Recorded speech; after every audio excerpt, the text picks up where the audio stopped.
This is a Komatsu D475A Bulldozer. It's made by Shinsei and it's in 1/50th scale. Now, age is an important perspective to keep in mind here. The D475A was introduced in 1986 to compete with the Caterpillar D11. This was a replacement for the D455, which was a solid dozer, but this just upped the ante in every aspect. It was heavier, it was more powerful, it just, everything about it was bigger, and it was built to compete.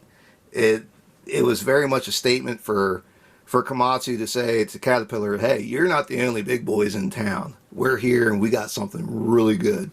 Now, the 475A, I believe, was something like 750 horsepower, which is massive for a bulldozer. That's ridiculous. Like, that's just, you're getting nothing but sheer production out of this thing. And to threaten Caterpillar with just competition, it was really cool. Now, the 475 is still around. It is still a competitor to the D11. It's not quite as big, not quite as heavy, not quite as powerful, but it is a competitor.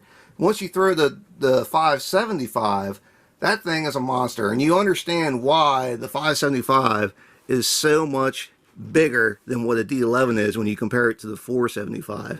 And it's really wild to see once you understand how much bigger it is.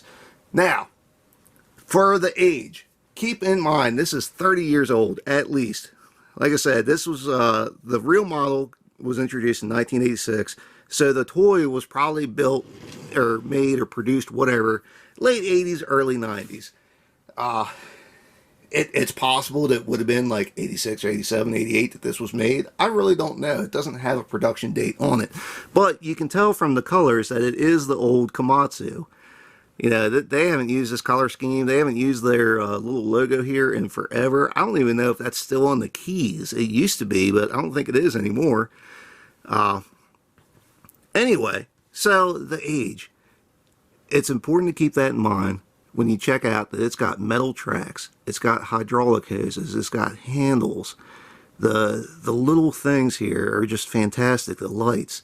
All those little details didn't exist on any of the other models that were being put out at the time. And yeah, you know, it is plastic in a lot of places, but just comparatively, it's so much better a quality model than what, you know, Norskott and Conrad was putting out. It almost puts them to shame.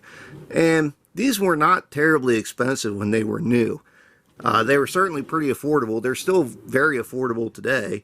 And if you appreciate the older stuff, then this is a great model to pick up. There's a lot of good history behind it.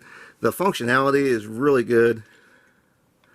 Yeah, the range of motion of everything is really awesome. The only thing that's not great is the ripper. It doesn't come up very far, but it does have the movements that it's supposed to. That's about as high as it goes. And granted, the ripper, you know, most of the rippers don't go up very high anyway. You don't really need a whole lot of clearance. It's not like you're, you know, climbing over trees and, you know, going on safari. You know, pretty much it's just, these things are built for long, hard pushes of a lot of material. And if you got 6 inches of clearance back here, you're probably going to be fine. Anyway, overall, it's really just a nice model. It's a good, classy model to pick up. It still displays pretty well. And the tracks are a little goofy. Those really aren't the right tracks for what should be on, you know, 475. But, again, just for the age, it's phenomenal. The casting details are really very good. Yeah, you can see all the access panels and your tank fill up here, your diesel tank even has the cap here, which is really cool. The interior detail, it's kind of hard to see in there, just like everything else. It's hard to get a good shot inside the cab, but it's about as basic as can be. You can kind of see the seat in there, and that's about it.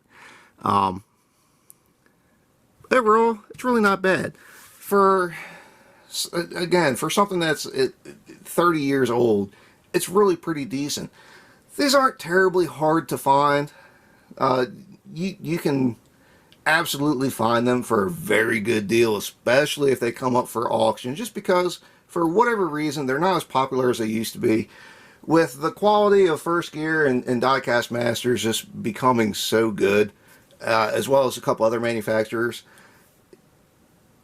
I wouldn't say that these got left behind, but they're not as popular as they used to be. At one time, these things cost about $200 when, you know, on eBay. That was kind of the going rate, and that's come down quite a bit, which is probably fair. I don't think this is a $200 bulldozer by any stretch of the imagination, but it is nice quality. It does look good on the shelf, and if you're into the older stuff like I am, it's a pretty good buy. Anyway, that's about all I have for this. If you have any questions or comments, feel free to ask. If there's something you'd like to see, let me know. I might just have it. I have a list of about a dozen things I need to do, so I am working on that. If you want to see more of what I have, please subscribe to Maryland Construction Diecast. And thanks for watching.